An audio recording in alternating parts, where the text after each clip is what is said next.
Hello everyone, कैसे हैं आप सब। आई होप सब बढ़िया होंगे, मस्त होंगे। मैं हूँ आदि की मम्मी। तो आज मुझको खाने का कर रहा था मन आम की चटनी, मीठी मीठी चटनी जो होती है, खट्टी मीठी सी चटनी।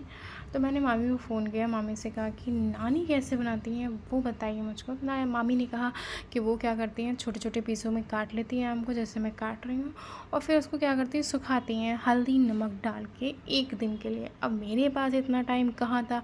मुझको लगी थी इतनी सारी क्रेविंग कि आम की चटनी खानी है, मुझको चटनी खानी।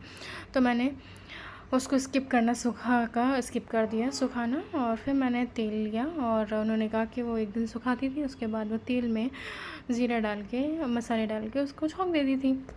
तो मैंने ज़ीरा डाल दिया था। फिर उसके बाद मैंने थोड़ा सा हल्दी डाला था, केवल मसालों में केवल हल्दी का ही मैंने प्रयोग किया था। आप सारे मसाले डाल सकते हो, आपको जैसे मसालेदार खानी है तो आप मसालेदार खा सकते हो। मैंने लेकिन मुझे हल्दी वाली ही मन पसंद है, तो मैंने हल्दी केवल डाली थी। और फिर उसके बाद अमिया उसमें छौंक दी थी, उसको फ्राई किया था 5-10 मिनट तक। फिर उसको बाद मैंने गुड़ डाल दिया था। अब गुड़ की जगह आपके ऊपर है कि आप चीनी डालो या आप गुड़ डालो। वैसे सेम ही रहता है टेस्ट, बट ये है कि गुड़ वाली थोड़ी सी ग्रेवी होती है जो मोटी रहती है, और जो चीनी ग्रेवी होती है वो थोड़ी पतली होती है। लेकिन दोनों ही मज़ेदार लगती हैं खाने में, तो आप कोई भी डाल सकते थे। मैंने गुड़ ही प्रेफर किया डालना, मैंने गुड़ ही डाल दिया था इसमें। गुड़ डाल दिया था मैंने इसमें। फिर उसके बाद इसको थोड़ा सा चलाया, मैंने भूना जैसे मैं भून रही हूँ, आप भी ऐसे भूनिएगा। और उसके बाद आप इसमें थोड़ा सा पानी डाल दीजिएगा।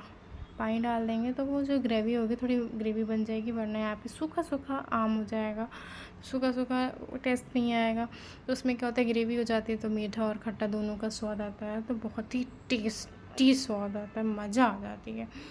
मैंने अपने उसको बच्चे को भी खिलाया था, आदि को भी खिलाया, और आदि ने तो फिर इतना उसको टेस्टी लगा, कुछ कहने को नहीं। उसने बार बार इशारा कर रहा है कि बोल तो पाता नहीं है, अभी बार बार इशारा कर रहा है कि नहीं मुझको तो यही खानी है, मुझको तो यही खानी है। और इतनी ज़्यादा भी नहीं खिला सकती हूँ, तो थोड़ी ही मैंने खिलाई उसको, लेकिन उसको बहुत ही मज़ा आ गया खा के। आप भी बनाइएगा। देखिए मैंने गुड़ डाल दिया, उसके ऊपर ढक दिया है, उसको 10-15 मिनट तक आप उबाल दीजिएगा, और ऐसे हो जाएगी। अब हमें यहाँ पे क्या है, ग्रेवी यहाँ पे जो है वो पतली थी, ठीक है ना। अभी हमें इसको मोटा करना है, जब तक हम मोटा करेंगे तब तक हमारी आम भी पक के तैयार हो जाएगी। तो आप इसे खौला लीजिएगा अच्छे से। देखिए जहाँ तक ये देखिए मेरी मोटी ग्रेवी हो गई है यहाँ पे, तो मैंने इतना तक खौला दिया था इसको। अब मैंने यहाँ पे गैस बंद कर दी थी इस खौलाने के बाद। फिर उसके बाद खाई थी आप भी।